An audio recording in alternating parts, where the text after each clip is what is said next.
Hey, let me ask you something, man. This could be kind of controversial. When you were on a major radio station out here, Yeah. and you know everything at radio is about the bottom line. Is was testing, was calling out. You know, I think people just researching think records, all that. Yeah, I think people just think, oh man, they play the record. No, it's a lot of thought that goes into that. You know, And it's protocols. yeah, it's like you just can't go up there and play any record that you No. want to. Do you think that system is flawed? Yes. But it's not. It's so. Here's the thing about radio, and I was at iHeart for 7 years, and I just left last year or 2 years ago. I've been gone that damn. So yeah, I've been gone 2 years now. I left. But the thing about radio that people misconstrue and they think radio is not. No matter now, this is gonna sound really bad, and I probably shouldn't say this, but radio is not what they market it to you as. Like, oh, this is the people station, or oh, this is for us by us. That's not what it is. The radio is just like any other business. It's a business, and their job is to generate revenue, right? So, in their business motto is to sell advertising. So just like if you have a podcast or you have a YouTube and there's an ad that pops up, that's all the radio is there to do, is to generate those ad impressions, right? Yeah.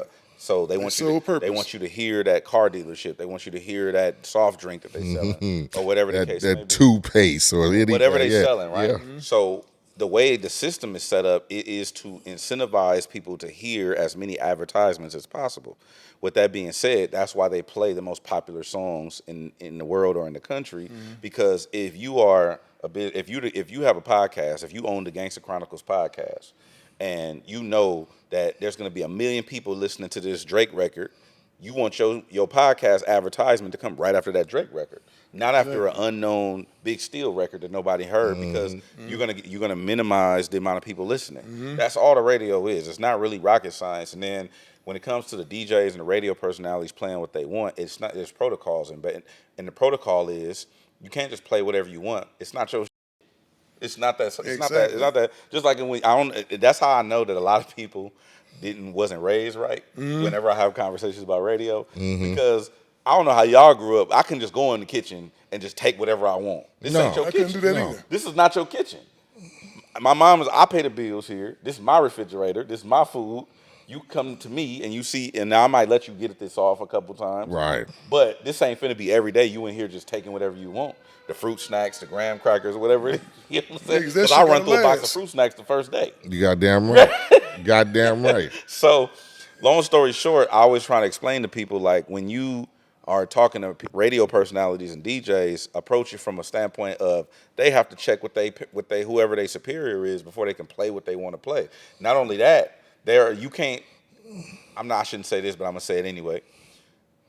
Whenever a DJ, a lot of DJs, and especially here in LA, I'm gonna just say this here. I was gonna wait to say this publicly, but a lot of you DJs in LA, I got a problem with, and I got a problem with y'all because either one, you don't care about people, or two, you're ignorant. Either way, it's a problem. You don't care about people because you're not doing them a service by running and playing their record on the radio. And two, you either ignorant because you don't know that doesn't benefit them. There's a system called media-based. Media-based monitors all the radio stations, and you get credit whenever somebody plays your song on the radio. If Big Steel make a record, or if Blast make a record, or if Ty Dolla $ign give me a record right now, we in the studio, and I run up to the radio station and I play it, that's not going to benefit him because it's not registered in the system. Exactly. So he gets credit for it. So he can't get paid for it. It's not monetized, right? So when a DJ, I'm not going to say names, but when DJs be like, oh, this the new so-and-so, it's hottest in the streets, you're not doing that person a service by playing that record on the radio. You're actually hurting them because they're not getting paid on that record, number one. Exactly. And number two, once you run it up a certain amount of spins, let's say you get to 150 spins in LA, you playing this record on the radio, now the record is supposed to go to research. And research means that they test the record in the market. They do various ways of testing the record. They go out and they test it amongst the people. And if you get a positive score, they keep it on the radio. If you get a negative score, they take it off the radio. I've literally been at work at doing my show, and my boss came in and told me something like, hey, you know that song that we've been playing 40 times a week, your homeboy that we've been playing 40 times a week, this song not registered. I'm like, what you mean? It's nowhere to be found. It's not on Apple. It's not on Spotify. It's not on Sound. It's only exists on SoundCloud. Pull it out. Now you don't get a second chance on that record. Yeah, they not coming back to blew your it. shot, right? They're not I've coming seen back these to it. people pull a Beyonce record after she did the Super Bowl. Yeah, that record not testing well. Pull that out. It's Beyonce. Mm-hmm. So you know what I'm saying? So people be taking it personal, like it's like, oh, this you don't f with me. And no, I actually do. Shout out to Lil Deuce too from Inglewood, because he actually called me a couple years later and said that he appreciated me for giving him that game. But a lot of people ain't sharing that information. You know how many people I've defended you from, man? Oh, I can imagine. Your name? People think I'm an asshole. I can be, but I don't do what you want me to do. I do what's best for you. I'm not going to tell you I like your song if I think it's trash. I'm not going to go advocate for your record.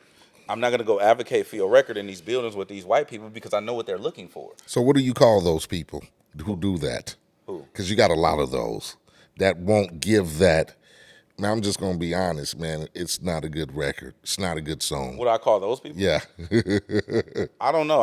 I'm me. I don't. It's a lot of those, though. You get me? Yes, There's man. a lot of records that shouldn't even see the light of day, but you got a lot of co-signers and a lot of motherfuckers who go, oh, no, man, that motherfucker hard as let's I'll roll tell with you that. why. You know what I told the homie? Oh, sorry, you know what I told the homie about that? Mm-hmm. The homie was like, man, you just be hating. I'm like, really?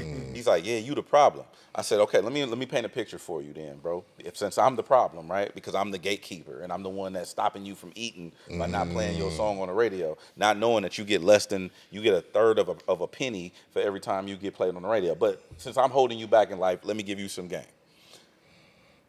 You went to the studio.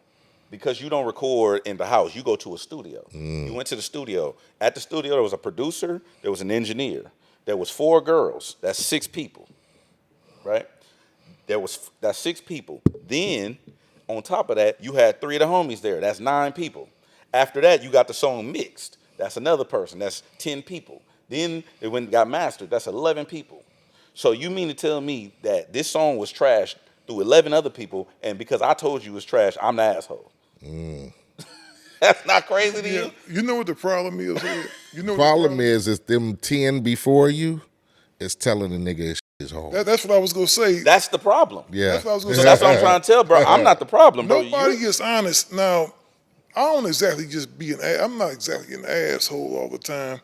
If I hear a record and it's not a good record, I just tell somebody you need to go back to the Have drum. you told a nigga that before? Yeah, for sure. I have no problem with that. Yeah, I've heard him say that before. Like, nigga, that don't sound good. You got to remember, I was an A&R man. I actually had an A&R job. And I'm going to tell you, when I first took the position, it was hard telling somebody that they was trash. You know, I wanted to be nice because some of the people were actually cool people. What would you tell them? But after a while, I would say... I know you wouldn't say it was trash. I would try to tell them, because I heard 2 types of trash. It was 2 types of trash, right?